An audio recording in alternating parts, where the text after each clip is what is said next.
It's day 2 of Intersolar Europe 2016. I'm Jonathan Gifford, the editor-in-chief of PV Magazine. I'm joined by Ash Sharma. He's a senior director, solar research at IHS. Ash, we're in Europe, European markets. We're hearing, I've heard maybe 7 to 9 might be the window. What's your forecast for Europe, what it's going to deliver in 2016? Yeah, we think it'll be somewhere between 8.5 and 9 gigawatts this year.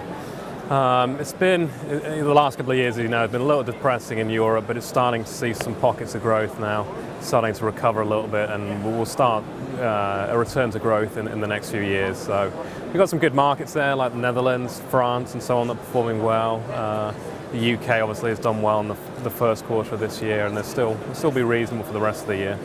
So it's not as bad as it was a couple of years ago, let's say.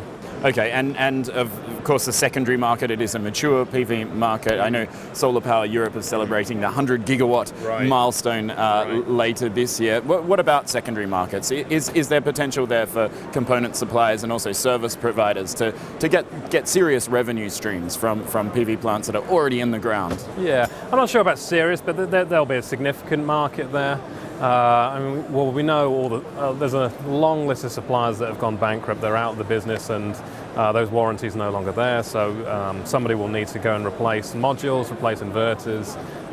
Some of these inverters coming to end of life anyway. Some of the older projects, and then we see also the O&M is a huge opportunity, huge opportunity as these plants start to age. So it'll be interesting for some companies, and there's many that are really seriously looking at it now. Yeah, okay, and what's also falling at the moment is perhaps module prices. Right. All the major suppliers are here, and we do know in the second half of the year that we're perhaps looking at an oversupply situation once again, perhaps not as bad as 2012 and 2013. What are you expecting on the price front? Right, well, if you were at SNEC a few weeks ago with me, you would have probably noticed a lot of worried module companies that are facing some pretty significant oversupply, all this extra capacity coming on, and then the Chinese market really coming to a halt.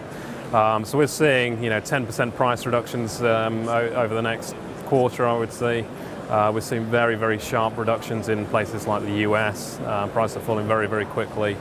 If you look at the tier ones, they got some impressive cost reduction roadmaps, so it could be that they can still make a healthy margin, but I would say Q3, Q4 is going to look very difficult for the tier ones, selling potentially at a loss.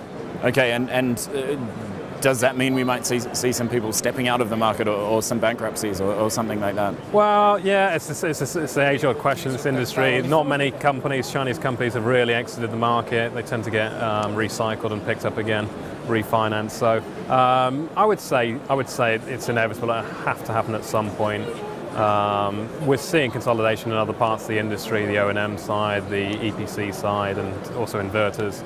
So it will have to happen at some point. There's too much capacity and too many suppliers. Okay, well, it'll be worth keeping an eye on the boots here at Intersolar Europe. Ash Sharma, thank you very much for your time. Absolutely. Okay.